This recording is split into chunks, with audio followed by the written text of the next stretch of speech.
Une berceuse que me joue souvent ma maman. Petit, ça me rappelle plein de souvenirs. Nous sommes en 2001 et Philippe Bugalski habite près de Vichy, à côté de ses parents, Béatrice. avec sa femme et ses 2 filles, Marine et Victoria.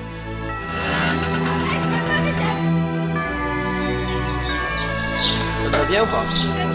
Petit Bug, comme on le surnomme, est à l'apogée de sa carrière. Je suis à la campagne, à Bussé, dans l'Allier, un petit village très tranquille. J'adore en fait cette vie à la campagne, ça change bien les idées. Et on parle de plein d'autres choses autres que la course et c'est primordial dans l'équilibre d'un sportif.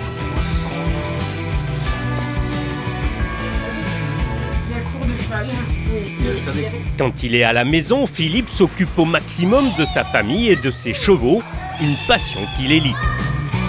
Là, il cloute pour Monte Carlo. Là, c'est le garçon de la maison, c'est lui qui fait les saillies. C'est le cheval de Marine. Là, c'est un fils de mon étalon. Et Victoria va au championnat de France avec. Gizmo, c'est un mâle. Et puis à côté, sa petite fiancée, la petite chèvre. C'est comme dans les voitures de course, il n'y a pas de clé. Le pilote adore également se vider la tête dans cette campagne qu'il a vu grandir. J'ai toujours rêvé d'avoir un domaine avec un tractopelle, un tracteur, accrocher des remorques, les dételer. On a tous joué un jour avec des petits tracteurs ou des petits camions, donc c'est quelque chose pour rester jeune dans la tête et se faire plaisir avec tous ces petits engins. L'autre engin, c'est la Xara, avec laquelle il découvre les routes du mondial. Je pense que c'est l'aboutissement pour un pilote d'aller en championnat du monde un jour. D'avoir une passion et que cette passion devienne son métier, je dirais que c'est un rêve d'enfant d'être un jour pilote de course déjà et de pouvoir en vivre, c'est extraordinaire. Après des débuts sur une Golf GTI, Philippe et Béatrice, sa femme, se font remarquer avec une Renault 5 Turbo. Élu espoir échappement en 1985, il est aidé par Renaud Chartres au volant d'une Renault 5 GT Turbo. On va essayer d'assurer pour entrer à la 3e place au scratch chez Premier Groupel. Philippe est bientôt secondé par le regretté Jean-Marc Andrier, puis c'est Denis Giraudet en 88 lorsque Renault lui confie sa R21 Turbo.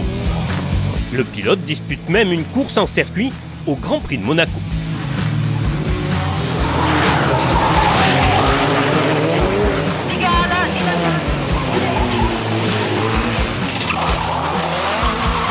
C'est en 1991 que l'équipage rejoint le fameux Team Diac et sa Clio 16S. Leurs performances sont telles que Lancia fait appel à eux en 1992 pour 3 courses aux côtés de Juha Kankkunen et Didier Auriol. C'est d'ailleurs au volant de l'italienne que le pilote de Vichy remporte sa première victoire au Rallye du Mont Blanc 1993 avec Thierry Renault à ses côtés. Je peux rien dire, magnifique. Fin 1993, l'équipage réintègre le Team Diac et alterne rallye et développement, souvent effectué du côté de Bussé, ce qui permet à Philippe d'être au plus près de sa famille.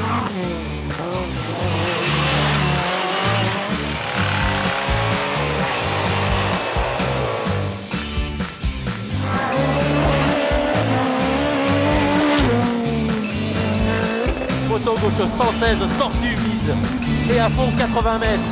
80 mètres, droite sans rein ferme pour gauche à fond, plus droite à fond maison et 40 mètres, avant droite frein dur pour épingle gauche 40, avant droite frein dur pour épingle gauche 40, plus droite à fond.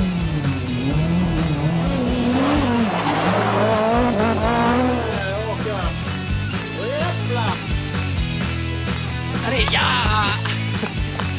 Outre sa femme et ses filles, ses sœurs et ses parents suivent également les exploits du petit. Son papa est même mécanicien du Team Diac sur tous les déplacements. C'est ainsi que Bug développe la fameuse Clio Maxi qui débute au rallye de Monte Carlo 95.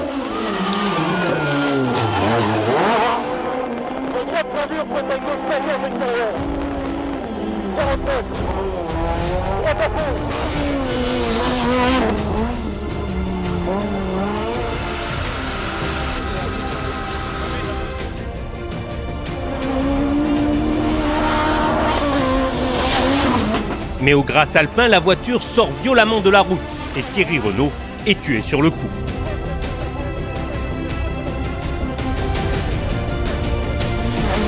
C'est bien sûr un terrible moment pour Philippe, mais Renault soutient son pilote et le remet aussitôt derrière le volant, avec Jean-Paul Caronnier à ses côtés. À l'arrivée de la dernière spéciale, sous des tonnerres d'applaudissements, Philippe ne peut s'empêcher de penser à Thierry.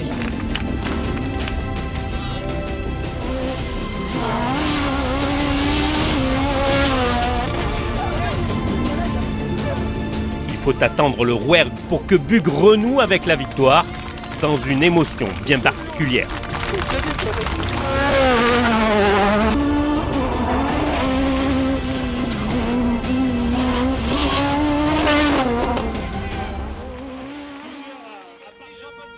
« 1996 et 1997 sont les années Mégane et le duel avec les Peugeot 306 Maxi. Et droite à fond plus sur bosse, 50 mètres, en très bonne cinquième.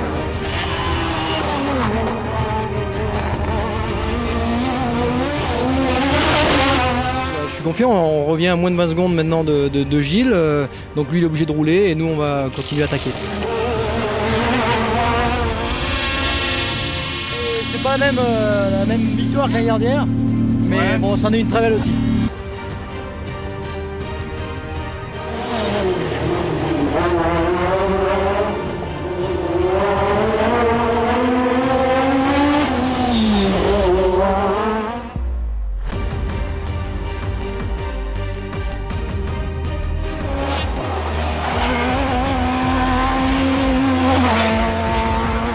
La voiture me plaît bien, on attaque bien. La voiture est rétive et malgré 5 victoires, les frères Panizzi remportent la mise par 2 fois. Avec la dissolution du Team Diac en rallye, Philippe Bugalski rebondit chez Citroën au volant de la Xara Kit-Car aux côtés de Patrick Magot.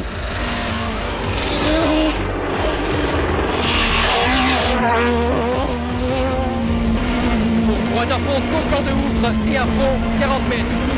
Droite pour votre Japon. Le duel avec la Subaru de Simon Jean-Joseph perdure toute la saison.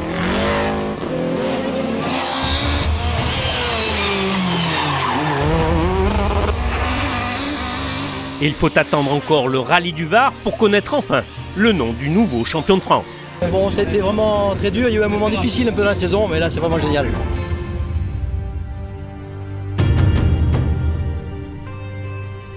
En 1999, Citroën n'aligne qu'une seule voiture dans l'Hexagone et Philippe Bugalski remporte 9 manches sur 10, record absolu. En parallèle, les Xara sont alignés sur l'asphalte du championnat du monde et notamment en Catalogne.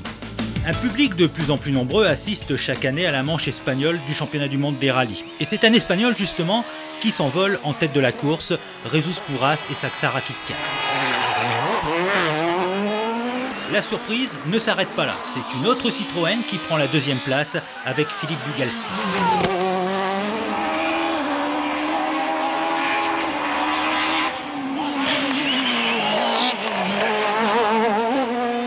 À l'arrivée de la première étape, le doublé enchante Guy Fréquelin et récompense toute son équipe qui a beaucoup travaillé pour obtenir ce premier résultat. L'objectif n'est pas la bagarre avec Puras, l'objectif est de gagner ici, faire gagner Citroën en Catalogne. Donc on a 2 voitures devant et je pense que ça c'est avant tout une mission déjà bien remplie. Maintenant ici c'est un terrain qu'il connaît bien, donc on va le laisser gagner là mais on gagnera la course derrière. Après l'abandon de Jesus Puras, son moteur n'ayant jamais voulu redémarrer, c'est Philippe Bugalski qui prend le relais sur la 2e Xara.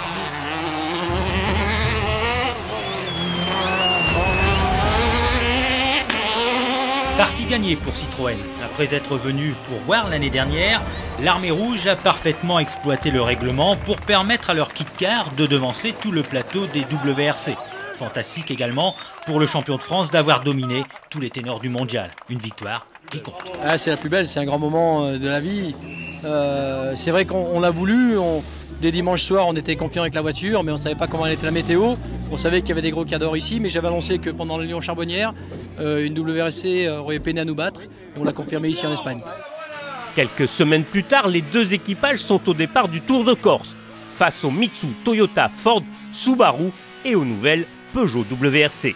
Et devant tout ce beau monde, il y a Citroën. Les deux Xara Kit Car signent tous les autres scratchs.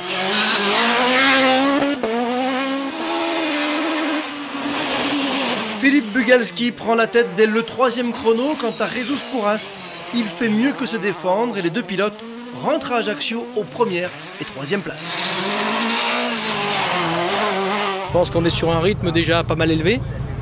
Bon, s'il faut aller chercher des petites secondes, on va pouvoir aller en chercher quelques-unes, mais pas des dizaines. Philippe Bugalski confirme tous les espoirs placés en lui. Après la Catalogne, 2e succès consécutif en championnat du monde pour Citroën et Philippe Bugalski.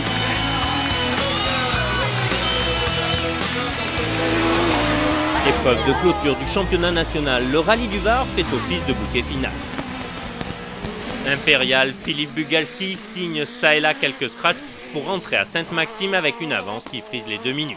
Félicité comme il se doit par Guy Fréquelin, Philippe Bugalski conclut 1999 par une 9e victoire, record historique en championnat de France des rallyes. Si on ajoute les 2 victoires obtenues en mondial cette année, le double champion de France en titre et Citroën peuvent boire le champagne en attendant la saison 2000.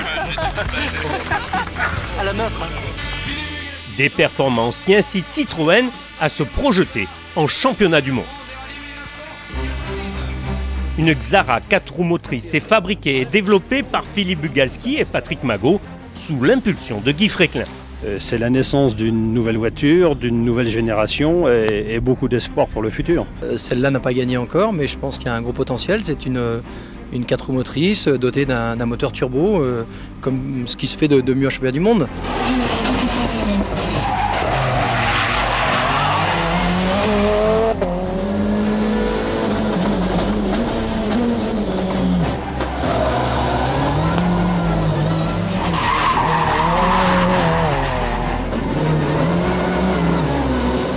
La voiture est engagée en championnat de France pour accroître son développement.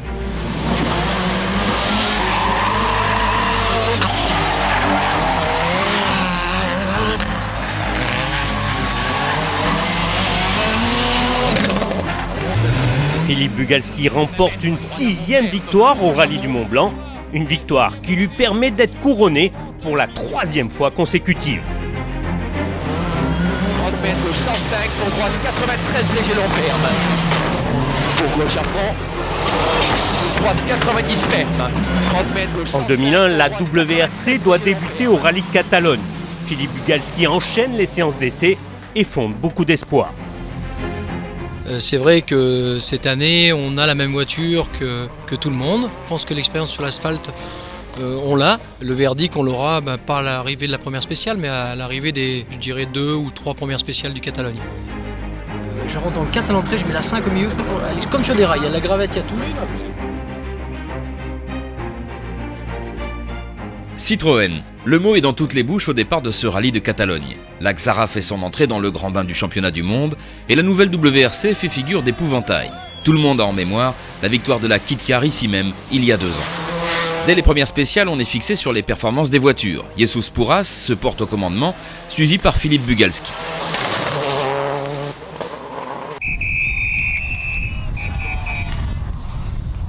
Les 2 Xara caracolent en tête lorsque le pilote espagnol renonce en fin de 2e étape pour un problème d'alimentation. On est en tête du rallye devant Didier Auriol et Gilles Panizzi.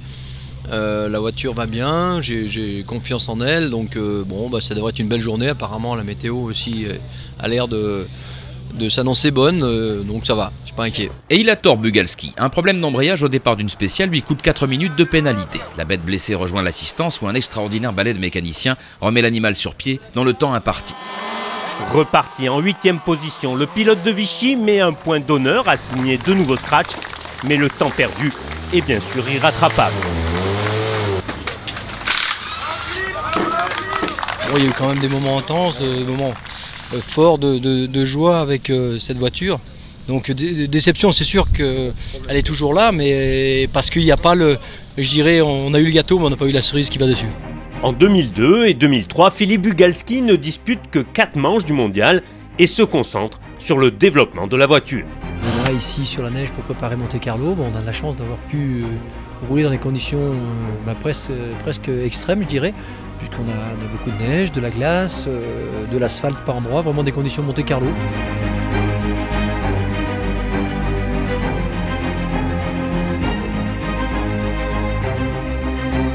C'est en tombant accidentellement d'une nacelle que Philippe Bugalski se tue en août 2012. Citroën et Sébastien Loeb sont les premiers à lui rendre hommage.